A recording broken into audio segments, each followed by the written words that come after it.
मैं इकोसिस्टम के दो छोटे छोटे उदाहरण आपके सामने रखूंगा जिससे आपको समझ में आएगा कि इकोसिस्टम कितना जहरीला है। सबसे पहला उदाहरण, पिछले साल रामनवमी के दिन दिल्ली के जहांगीरपुरी में रामनवमी के जुलूस के ऊपर हमला होता है, पथराव होता है। दिल्ली पुलिस के एक सब इंस्पेक्टर को गोली लगती है, कई लोग उस पथराव में घायल होते हैं, निहत्थे राम सेवक घायल होते हैं।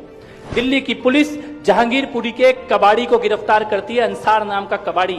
शाम को 8 बजे दिल्ली की पुलिस उसको गिरफ्तार करती है। महेंद्र जी, सुबह 9 बजे देश की सबसे बड़ी अदालत में, सुप्रीम कोर्ट में, देश के सबसे बड़े बड़े 5 वकील जहांगीरपुरी के कबाड़ी के लिए जाके खड़े होते हैं। शेम से भी ज्यादा भयानक बात यह है, जो उस वक्त हमने सोची कि ये जहांगीरपुरी का कबाड़ी अंसार, पत्थर चलाने वाला, इसके पास इतने बड़े बड़े वकील कहां से आ गए।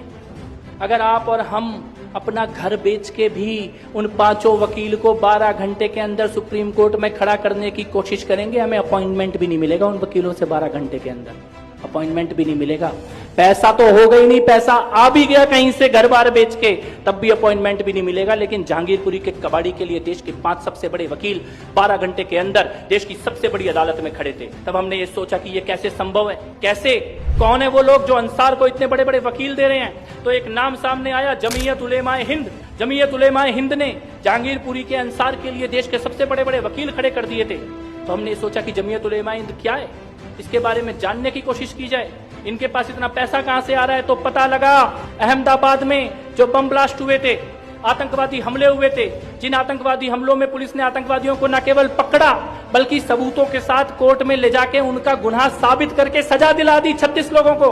उन 36 के 36 लोगों का सजा याफ्ता कन्विक्टेड टेररिस्ट आतंकवादियों का केस लड़ने का काम अगर कोई कर रहा है तो जमीयत उलेमाए हिंद कर रही है। यानी जो संस्था आतंकवादियों का केस ऑन रिकॉर्ड लड़ रही है, वही संस्था जहांगीरपुरी के कबाड़ी अंसार का केस लड़ रही है। ये इकोसिस्टम है और उसके पास पैसा कहां से आता है, बड़ा सोचने का विषय है। आप लोग इस विचार को यहां से लेके जाना, जमीयत उलेमाए हिंद के पास पैसा कहां से आता है। इस देश में हलाल का जो भी प्रोडक्ट, और हलाल केवल नॉन वेज प्रोडक्ट नहीं है, अगर आप अभी गूगल पे सर्च करेंगे तो हलाल में वेज, नॉन वेज, यहाँ तक कि आपका ये पेन, पेपर, कॉपी, बिल्डिंग, इमारत, रियल एस्टेट, फोन, इन सब तक को हलाल के सर्टिफिकेशन का जो भी पैसा जाता है वो सारा का सारा पैसा जमीयत उलेमाए हिंद के पास जाता है। यानी कि आप अपने बाल कटाने के पैसे से अपनी गर्दन कटाने की कोशिश करें। इसको कहते हैं इकोसिस्टम। और दूसरा एग्जाम्पल दिल्ली के दंगों का।